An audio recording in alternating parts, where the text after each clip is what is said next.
আসসালামু আলাইকুম। Welcome back to my channel. আশা করি সবাই অনেক ভালো আছেন। আলহামদুলিল্লাহ আমরাও ভালো আছি। বাসার জন্য নতুন জিনিস চলে আসলো।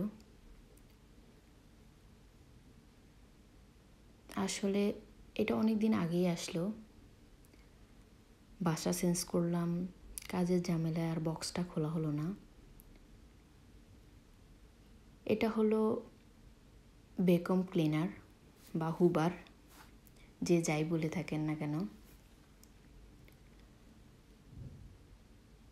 তো আজকে বক্সটা আনবক্সিং করতেছি, তাই ভাবলাম আপনাদের সাথে একটু শেয়ার করি। আশা করি আপনাদের ভালো লাগবে। তো এই তো আমি বক্সটা খুলতেছি। আসলে হুবারটা অনেক উপকারী একটা জিনিস, যা বাসা ক্লিনে সাহায্য করে আর খুব ভালো পরিষ্কারও করে। তো এটা আমরা আমাজন থেকে অর্ডার করে আনলাম, দামও খুব কম পড়লো। আর হুবারটা অনেক ভালো, আমি ব্যবহার করতেছি, আমার কাছে তো খুব ভালোই লাগলো। খুব ভালো ক্লিন করে। তো এই তো আমি বক্সটা খুলতেছি।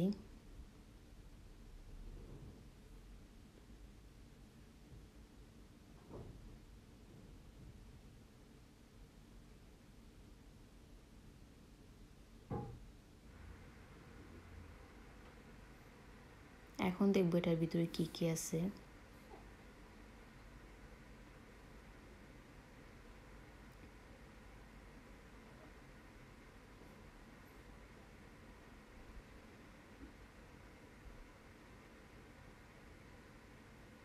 আমি এক এক করে সব কিছু বের করে নিতেছি, তারপর দেখব কোনটা কি কাজ করে।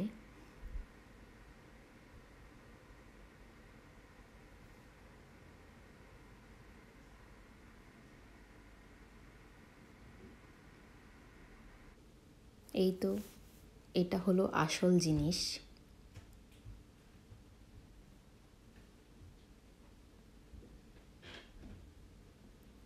এটা হলো মনিটর। এখন আমি মনিটরটা বের করে নিতেছি।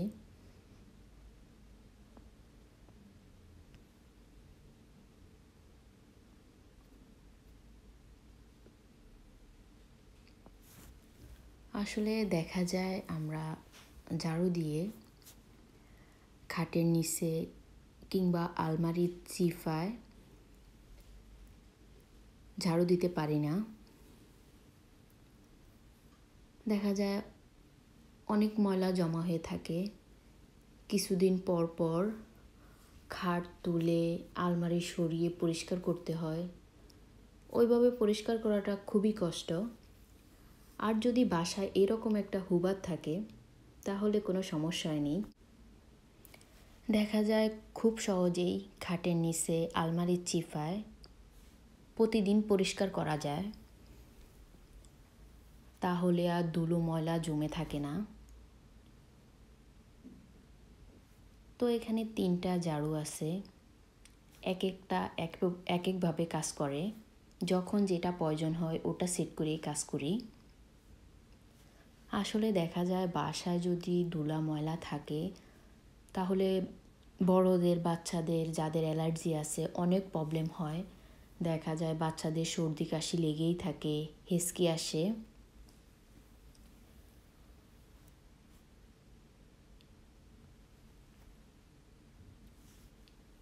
তো এটা একটা বই আছে, কিভাবে কোনটা কাজ করে, কিভাবে কোনটা দিয়ে কাজ করতে হবে সব কিছুই লেখা আছে, দেখানো আছে।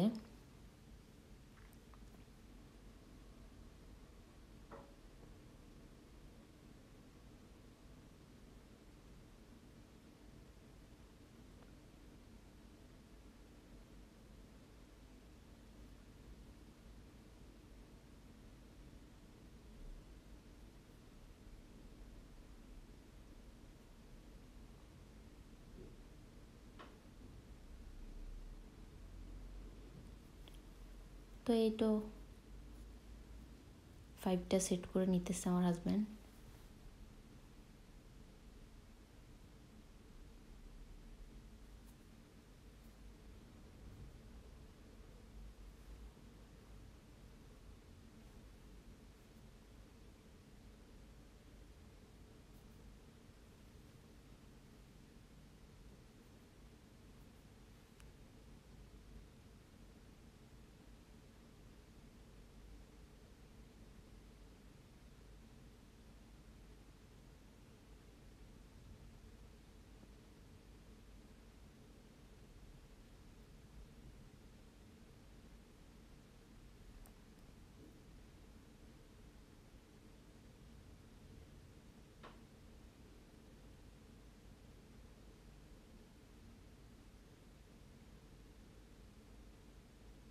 তাই তো পাইপ সেট করা হয়ে গেল।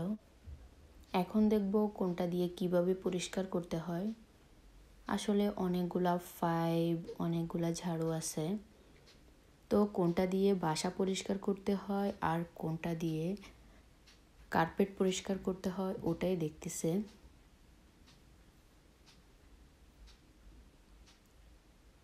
আসলে যেহেতু আমার বাসায় বাচ্চা আছে, বাচ্চারা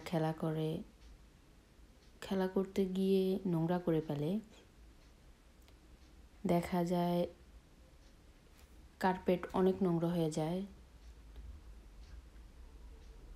তাই হুবার দিয়ে কার্পেটটা পরিষ্কার করলে অনেক পরিষ্কার হয়ে যায়, অনেক ক্লিন, ভালো একটা ক্লিন হয়।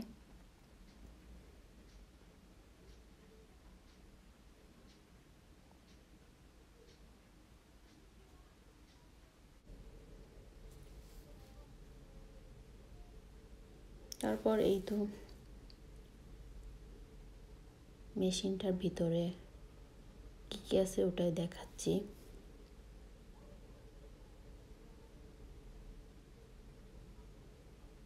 ময়লাগুলা এটার মধ্যে গিয়ে জমা হয়। এটা হলো ময়লা জমা হওয়ার ট্যাঙ্কি।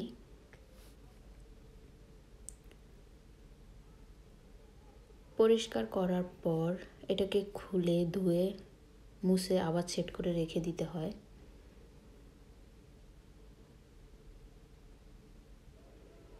তো এই তো এখন আমি কার্পেটটা পরিষ্কার করে নেব। আসলে বাসা চেঞ্জ করার কারণে অনেক দিন কার্পেটটা পরিষ্কার করা হয় নাই, অনেকটা নোংরা হয়ে গেছে, এখন পরিষ্কার করে নেব। আর কার্পেটটা যেহেতু বড়, বারবার ধুয়ে পরিষ্কার করা যায় না।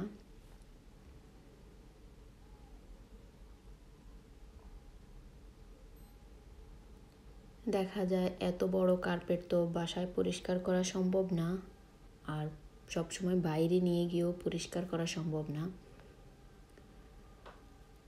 তাই হুবারটা পেয়ে আমার অনেক উপকার হলো। এখন আমি প্রতিদিনই কার্পেটটা পরিষ্কার করতে পারি, প্রতিদিনই ভালোভাবে রুম পরিষ্কার করতে পারি।